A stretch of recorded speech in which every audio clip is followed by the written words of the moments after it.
Some schools in Pennsylvania say they are still being significantly underfunded. So what funding challenges do schools face as we head into the new school year? Brock Owens spoke with some superintendents about the battles of balancing their budget. Brock? Sean, a local district I spoke with says that they dropped their spending by about $1 million this year, and they're still being underfunded. And even though the state is putting more money towards education now, the budgets as schools are still a struggle. The needs and the cost of doing business within schools, especially when it comes to safety, security, and mental health, continue to increase dramatically. In this year's state budget, there was more than a $1 billion increase to public education funding K through 12, including $100 million to, quote, create safe and healthy environments for students to learn in and teachers to teach in. But still, it's very concerning every day. You look for ways to reduce your budget, but it's difficult when your enrollment's growing. You're kind of playing a little bit of a guessing game as to what that looks like.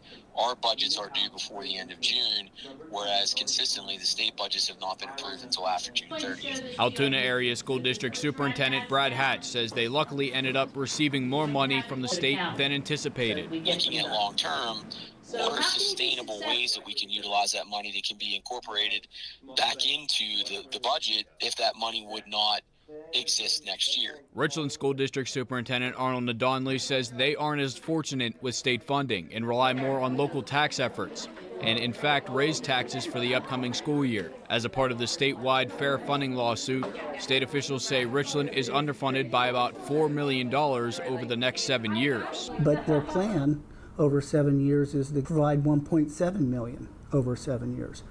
And we have to make up the rest. And Richland isn't the only school in that boat.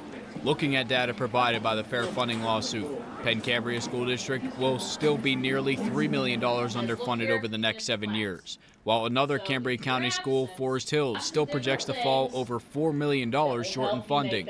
And these schools are generally frugal with spending, with all 4 schools mentioned ranking 450th or lower out of 500 districts in the state in spending per student. Statewide, more than 75% of Pennsylvania schools are not properly funded, according to officials. Schools aren't like a normal business. Anybody that tells you that doesn't understand that if you compare kids to, quote, a product, when they come into school, they're coming in at all different levels and things like that, and they leave here at different levels.